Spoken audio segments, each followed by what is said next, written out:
রুশ ও মার্কিন প্রেসিডেন্টের বহুল কাঙ্ক্ষিত বৈঠক অনুষ্ঠিত হয়েছে। ফলাফল নিয়ে এখনো চলছে চুলচেরা বিশ্লেষণ।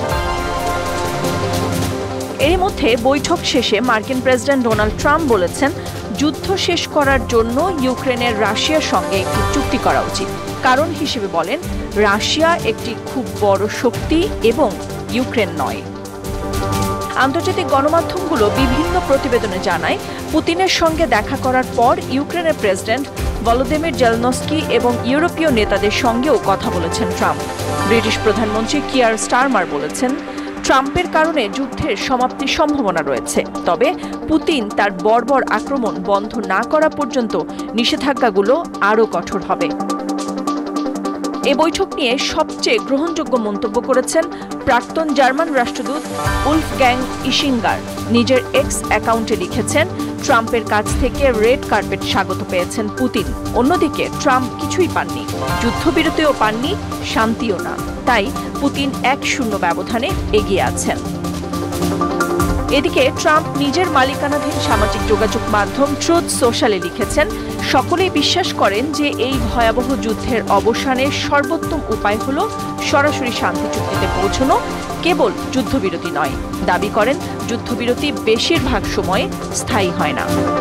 মস্কো জানিয়েছে, তারা একটি সাময়িক বিরতি নয়, একটি সম্পূর্ণ সমাধান চায়।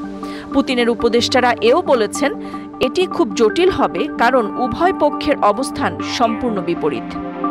এদিকে মার্কিন প্রেসিডেন্টের সাথে বৈঠক করতে সোমবার ওয়াশিংটন যাচ্ছেন ইউক্রেনের প্রেসিডেন্ট জেলনস্কি। তিনিও একই সুরে বলেছেন, আরেকটি অস্থায়ী বিরতি নয়, কেবল স্থায়ী শান্তি চুক্তি চান তারা। ট্রাম্পের এ উদ্যোগকে স্বাগত জানিয়েছেন ইউরোপীয় মিত্ররা, তবে এও স্পষ্ট করে দিয়েছেন তারা ইউক্রেনকে সমর্থন অব্যাহত রাখবে এবং রাশিয়ার উপর আরও কঠোর নিষেধাজ্ঞা আরোপ করবে। শুক্রবার আলাস্কায় ট্রাম্প এবং পুতিনের মধ্যে 3 ঘণ্টা দীর্ঘ আলোচনা হয়েছিল, যা ছিল 2022 সালের ফেব্রুয়ারিতে ইউক্রেন রাশিয়া আক্রমণের পর দুই দেশের মধ্যে প্রথম শীর্ষ সম্মেলন। এদিকে বৈঠক শেষে আমেরিকান টিভি চ্যানেল ফক্স নিউজকে ট্রাম্প বলেছেন, তিনি এবং পুতিন ইউক্রেনের জন্য জমি লেনদেন এবং নিরাপত্তা গ্যারান্টি নিয়ে আলোচনা করেছেন এবং এই বিষয়ে অনেকাংশে একমত হয়েছেন বলেও জানান। এদিকে রুশ প্রেসিডেন্ট তার প্রতিক্রিয়া জানিয়েছেন, ইউক্রেনের নিরাপত্তা নিশ্চিত করার বিষয়ে তিনি একমত, তবে ইউক্রেন এবং ইউরোপীয় দেশগুলোকে উস্কানি বা গোপন ষড়যন্ত্রের মাধ্যমে এই অগ্রগতি ব্যাহত না করার আহ্বান জানান পুতিন।